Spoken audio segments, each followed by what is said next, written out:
سرخط خبرها.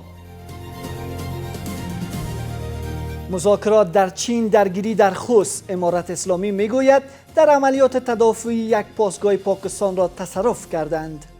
ایس یو هیوادم نشي کولی چې د پاکستان د شیطانی اهداف مخه ونیسي.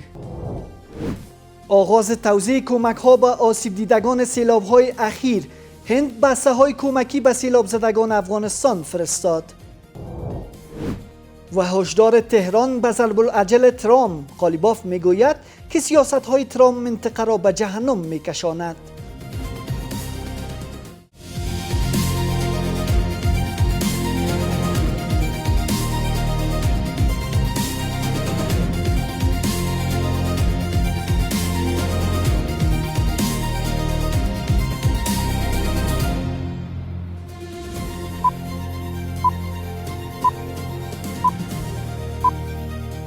درود به بسته خبرین ساعت میز خبر از آفاق خوش آمدید.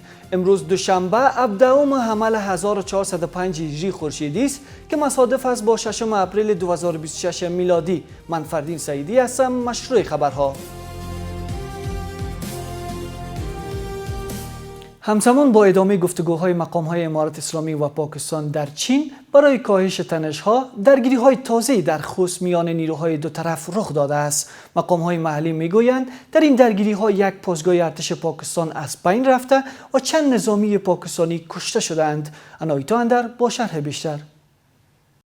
در حالی که 4 روز می شود مقام‌های امارت اسلامی و پاکستان در شهر ارومچی چین در حال گفتگو برای حل تنش میان کابل و اسلام آباد هستند، اما پاکستان همچنان به حملات خود در خاک افغانستان ادامه می دهد. حملاتی که به درگیری ها میان دو طرف انجامیده است. عبدالحق فدا، سخنگوی قل اردوی 203 منصوری در جنوب شرق کشور میگوید که در پی درگیری های شب گذشته که حوالی ساعت 8 شب در مربوطات ولسوالی تنه ولایت خوست آغاز شده بود تا کنون یک پاسگاه ارتش پاکستان از بین برده شده. چندین تن از نظامیان پاکستان جان باخته و جسد یک نظامی پاکستان نیز در نزدیک نیروهای افغان باقی مانده است. د تاریخی اسناد په حواله پاکستان نړیوال قوانینو ته ژمن ندي او هر کله چې د اوربند خبرې کوي د هغه تر شا بله کیسه ده او پاکستان اوربند ته ژمن هم ندي. اسلامي امارت ته پکار دي چې باید د نړیوال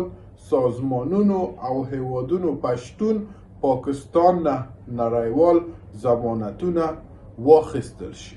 همزمان وزیر سرحدات اقوام و قبایل در یک گردهمایی مردمی در لغمان با تاکید بر همبستگی مردم در برابر پاکستان گفته که مردم مانند نیروی پشتیبان امارت اسلامی در کنار نظام ایستاده‌اند. او با اشاره به حملات هوایی پاکستان بر اهداف غیر نظامی در افغانستان افزوده که در صورت صدور دستور حتی سالمندان نیز پیش از نیروهای امنیتی آماده رفتن به جبهه هستند. وی همچنان از مردم خواست تا از نظام دفاع کرده و در برابر مخالفان بایستند و وحدت خود را حفظ کنند. مذاکرات په چین کې شروع دي او دوی عملیات کوي. دا د دې نمایندګي کوي چې ایس یو هیوادم نشي کولی چې د پاکستان د شیطانی اهدافو مخه ونیسي او دا په هغه صورت کې کېږي چې افغانستان هماغسې چې حوصله کړې، زغم کړی او په تدبیر سره د خپل هیواد نه دفاع کړی ده، له دې خلکو نه دفاع کړی ده، خپل دغه اوسنی سیاست ته ادامه ورکړي. شمار دیگر از آگاهان میگویند که اسلام آباد همواره رویکرد خصمانه نسبت به کابل داشته و همزمان با ارسال پیام‌های صلح به فتنه انگیزی و توطئه ادامه داده است. به گفته آنان این رفتار نشان دهنده تضاد آشکار میان سیاست، گفتار و عملکرد مقام‌های این کشور است. همیشه چې کله د صلح پیغام را لېږلی دی بیا یې توطیې کړي دي، دسیسې کړي دي او اوس حملې کوي. نو فکر کومه چې دا به د دوی کمبختې وي، د دوی د سیاست او د دوی د ستراتیژۍ او د دوی د خبرو او د قول او د فعل ترمنځ یو لوی تضاد وي چې د عربستان، قطر، استانبول او بالاخره د دې هیوادونو ترڅنګ اوس چین ته هم دا خبره څرګنده شوه. په دې خاطر خو یو شمېر هیوادونه امارات او سعودي دوی د چین پورې له دوی څخه خپل هغه قرضونه بیرته غواړي، په دې خاطر چې با گذشت 4 روز هنوز جزئیاتی از مذاکرات مقام‌های کابل و اسلام آباد در چین ارائه نشده است. روز گذشته امیرخان متقی وزیر خارجه امارت اسلامی در نخستین دوره گفتگوی مشترک آسیای مرکزی گفته که هیئت افغانستان در این گفتگوها با رویکرد راه حل محور شرکت کرده و به حل مسائل از طریق تفاهم و گفتگو باور دارد. متقی همچنان بر حق امارت اسلامی برای دفاع از تمامیت ارضی کشور نیز تاکید کرده است. اداره ملی آمادگی مبارزه با حوادث میگوید که با آسیب دیدگان سیلاب‌های اخیر کمک‌های نقدی و خوراکی توزیع شده است. سخنگوی این اداره تاکید می‌کند که برای بازماندگان جانباختگان، زخمی‌ها و خانواده‌های بیجا شده کمک‌های مشخصی در نظر گرفته شده است.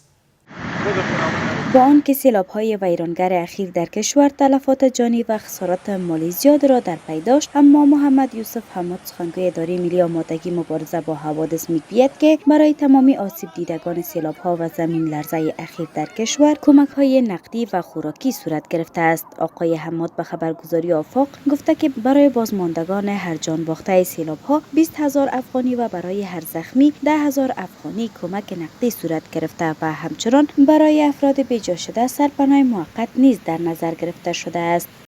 د پیښ سره د مبارزې آمادګۍ ملي ادارې د بیړنیو اقداماتو په ترسره کولو کې تر دې دمه د شهیدانو ورثه ته د هر شهید پر سر 100,000 افغانۍ او زخمیانو ته د هر زخمی پر سر 10,000 افغانۍ نغدي پیسې او همداراز هغه کسان یا هغه کورنۍ چې بې ځای وله هغوی ته د موقت سرپناه په جوړولو کې او د دوی سره د مرستې په برخه کې د خیمو او د کور د نور اړینو وسایلو مرستې ترسره کړې دي.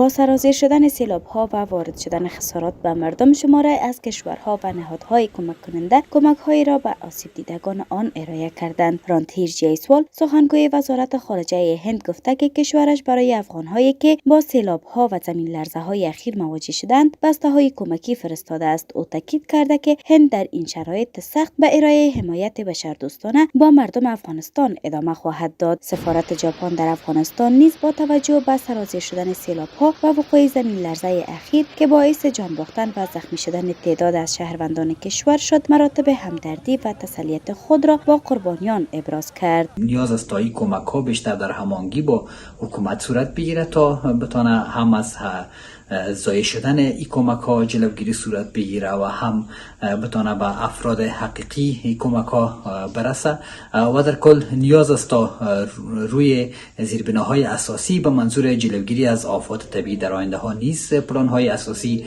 ایجاد شود. نیاز است که تا نهادها و سازمان‌های بین‌المللی هم در این راستا پیش قدم شوند و کمک‌های اولیه را به مردم آسیب دیده برسانند و در کنار از او امارت اسلامی افغانستان هم پلان‌ها و برنامه‌های خود داشته باشه، چون زمانی که سیلاب میاد تماما زیربناها و زیرساخت‌ها از بین میبره، مواشیر از بین میبره، زراعت تخریب میکنه، پلوپلچک شفخانه را از بین میبره. این در حال است که در پی بارندگی‌های اخیر در کشور از 6 حمل سال روان تا 16 همین ماه حدود 100 تن جان باخته و 154 تن دیگر نیز زخم برداشته است. بر اساس معلومات در این مدت زمانی همچنان 955 خانه به طور کلی و 3999 خانه دیگر به گونه قسمی تخریب شده است.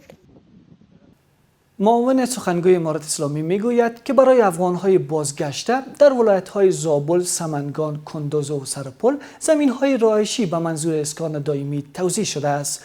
حمدالله فطرت گفت که در مجموع تاکنون برای بیش از 8265 خانواده زمین توزیع شده و این روند همچنان ادامه دارد. په زابل ولایت کې 240 نمرې، په سمنګان ولایت کې 1.5 نمرې، کندوز ولایت کې 914 نمرې او په سرپل ولایت کې 115 نمرې ځمکه د مهاجرینو اړوند استوګنیزو ښارګوټو کې راسونو سو مهاجرینو ته توزیع کړي دي او دا لړۍ لا هم په چټکۍ سره جریان لري. تر دې مهاله په ټوله کې 8215 استوګنیزې نمرې راسونو سو مهاجرینو ته توزیع شوي دي. نوردین عزیزی وزیر صنعت و تجارت امارت اسلامی با معین وزارت خارجه قرقیزستان دیدار کرد. در این دیدار دو طرف بر گسترش روابط تجاری و اقتصادی، افزایش مبادلات تا سقف 1 میلیارد دلار و همکاری در پروژه‌های ساخت و ساز تاکید کردند. این وزارت امور خارجه جمهوری قرقیزستان افغانستان و قرقیزستان را دو کشور برادر خوانده و اظهار داشت که دو ملت دارای مشترکات فرهنگی فراوان میباشند. همچنان معین وزارت امور خارجه قرقیزستان به هدف توسعه همکاری‌های بیشتر دو جانبه از وزیر صنعت و تجارت امارات اسلامی افغانستان دعوت نمود که به جمهوری قرقیزستان سفر نماید. و در خارج از کشور، هشدار ترامپ در مورد پایان ضرب الاجل امریکا در مورد بازگشایی تنگی هرمز با موجی از واکنش‌ها در ایران مواجه شده است. محمد باقر قالیباف رئیس مجلس ایران در واکنش به مهلت دونالد ترامپ هشدار داد که کل منطقه در جهنم خواهد سوخت. همچنین نماینده ایران در سازمان ملل گفت که ترامپ به دنبال کشاندن منطقه به جنگ بی‌پایان است. در 38مین روز رویارویی نظامی آمریکا و ایران، تهران و واشنگتن سنگین‌ترین حملات را علیه موازی یکدیگر انجام دادند. مناطق مختلف تهران از نخستین ساعات روز گواه حملات هوایی سنگین اسرائیل و آمریکا بود. این حملات بر زیرساخت‌های غیر نظامی ایران انجام شده و تهران در مقابل حملات سنگینی بر پایگاه‌های آمریکا در منطقه انجام داده و در چند روز گذشته چندین جنگنده آمریکا را نیز سرنگون کرده است. اما با نزدیک شدن به پایان ضرب الاجل ترامپ برای ایران در مورد بازگشایی تنگه هرمز، رئیس جمهور آمریکا با لحن تند و الفاظ اهانت‌آمیز به ایران هشدار داد که اگر تا شامگاه سه‌شنبه به وقت آمریکا تنگه هرمز را باز نکند، با حمله به زیرساخت‌های حیاتی خود روبرو خواهد شد. ایران تا شامگاه سه‌شنبه به وقت امریکا فرصت دارد تنگه هرمز را باز کند. در غیر این صورت با حمله به زیرساخت‌های حیاتی روبرو خواهد شد. اگر ایران این کار را نکند، هیچ نیروگاه برق و پلی باقی نخواهد ماند. رئیس جمهور آمریکا همزمان وعده داد که زمان پایان جنگ در ایران را به زودی اعلام میکند. او گفت که عملیات علیه ایران باید طی چند روز نه چند هفته پایان یابد. ترامپ همچنین تصریح کرد که در حال حاضر نیازی به اعزام نیروی زمینی نمیبیند، اما این گزینه را رد نمیکند. رئیس جمهور آمریکا اعلام کرد که دستیابی به توافق با ایران امکان پذیر بوده و مذاکرات در جریان است. واشنگتن در حال انجام مذاکرات عمیق با تهران است و ممکن است پیش از پایان مهلت سه‌شنبه 18 حمل به توافق برسند. استیو ویتکاف و جورج کوشنر تماس‌های فشرده‌ای با ایران دارند. ایران در واکنش به ضرب الاجل تعیین شده دونالد ترامپ، رئیس جمهوری ایالات متحده برای بازگشایی تنگه هرمز گفته است که به هر گونه حمله به زیرساخته‌هایش به همان شکل پاسخ خواهد داد. محمد باقر قالیباف رئیس مجلس ایران در واکنش به مهلت دونالد ترامپ هشدار داد که کل منطقه در جهنم خواهد سوخت. اقدامات بی‌پروای ترامپ امریکا را به وضعیتی می‌کشاند که برای تمام خانواده‌ها یک جهنمی واقعی خواهد بود و کل منطقه به دلیل پیروی ترامپ از دستورهای بنیامین نتانیاهو خواهد سوخت. امریکا با ارتکاب جنایت‌های جنگی به هیچ دستاوردی نخواهد رسید و تنها راه حل واقعی احترام به حقوق مردم ایران و پایان دادن به این بازی خطرناک است. امیر سعید روحانی نماینده ایران در سازمان ملل متحد نیز در واکنش به تهدیدهای دونالد ترامپ برای حمله به زیرساخت‌ها از جمله پل‌ها و نیروگاه‌ها گفته است که ترامپ به دنبال کشاندن منطقه به جنگ بی‌پایان است.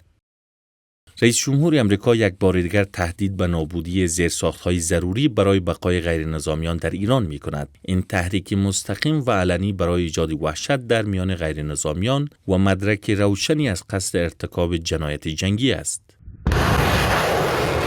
همزمان با نزدیک شدن به پایان ضرب الاجل امریکا برای بازگشایی تنگه هرمز، تنش‌ها میان تهران و واشنگتن به مرحله حساس و بی‌سابقه رسیده و تهدیدهای متقابل دو طرف نگرانی‌ها از گسترش جنگ در منطقه را افزایش داده است. تحلیلگران هشدار می‌دهند که ادامه این روند می‌تواند بحران را از سطح رویارویی محدود فراتر برده و منطقه را با پیامدهای گسترده امنیتی و انسانی روبرو کند.